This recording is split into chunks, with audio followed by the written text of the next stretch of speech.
राज्य भवन में खुल सकता है चुनाव आयोग का लिफाफा। झारखंड लौटे राज्यपाल, कहा था जो गलत करेगा उसे अंजाम भुगतना होगा। राजनीति में आज एक बार फिर हलचल शुरू हो सकती है। ऐसा इसलिए कि राज्यपाल सीपी राधाकृष्णन झारखंड लौट आए हैं। वे चेन्नई गए थे। 2 जनवरी की देर शाम चेन्नई जाने के दौरान उन्होंने कहा था जो गलत करेगा उसे अंजाम भुगतना होगा। उनके इस बात ने झारखंड की राजनीति में भूचाल ला दिया था। उनके इस बयान के दूसरे दिन ही सत्ता पक्ष की विधायकों की बैठक हुई थी। राज्यपाल के राज्य के बाहर रहने को लेकर झारखंड की राजनीति में अलग अलग चर्चाएं थी। अब क्योंकि राज्यपाल झारखंड लौट आए हैं तो सियासी हलचल बढ़ सकती है। ईडी के समन और विधायक के इस्तीफे के बाद लग रहे कयास। मुख्यमंत्री हेमंत सोरेन को ईडी की ओर से भेजे गए 7वें समन और गाइडेंस से विधायक डॉक्टर सरफराज अहमद के इस्तीफे को लेकर झारखंड की राजनीति में तरह तरह की अटकटें लगाई जा रही हैं। हालांकि विधायक दल की बैठक में मुख्यमंत्री हेमंत सोरेन ने साफ कह दिया था कि वह इस्तीफा नहीं देंगे। वहीं राज्यपाल ने चेन्नई रवाना होने से पहले कहा था कि जो गलत करेगा उसे अंजाम भुगतना पड़ेगा। बयान ने बढ़ाई राजनीतिक की गर्मी।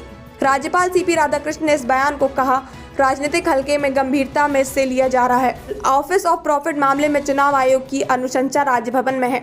राज्यपाल के पास पड़ा यह लिफाफा भी कई तरह के अंदेशों को जन्म देता है। अब राज्यपाल के लौटने के बाद झारखंड की निगाहें राजभवन पर हैं। राज्यपाल पहले भी कह चुके हैं परिणाम भुगतने की बात। 2 जनवरी से पहले भी राज्यपाल सीपी राधाकृष्णन ने गलत करने पर परिणाम भुगतने की बात कही है। 11 दिसंबर को उन्होंने कहा था कि जिन लोगों ने गलत काम किया है और दोषी पाए गए हैं उन्हें परिणाम भुगतना ही होगा। राज्यपाल ने जोर देकर कहा था कि वे बता रहे हैं कि कोई भी गलत करेगा तो उन्हें परिणाम भुगतने ही होंगे। राज्यपाल ने कहा था कि कुछ कठिनाइयां हैं, हमें इससे गुजरना होगा और हम करेंगे। क्या है ऑफिस ऑफ प्रॉफिट?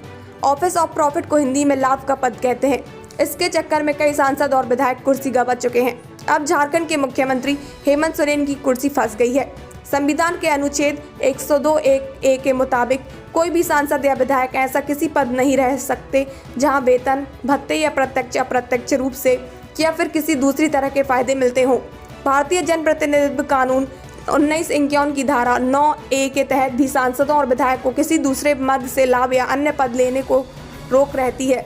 लोक प्रतिनिधित्व अधिनियम 1951 सांसद सदस्यों और राज्य विधानमंडल के सदस्यों के भ्रष्ट आचरण और अन्य अपराधियों के खिलाफ भी कार्रवाई का अधिकार देता है।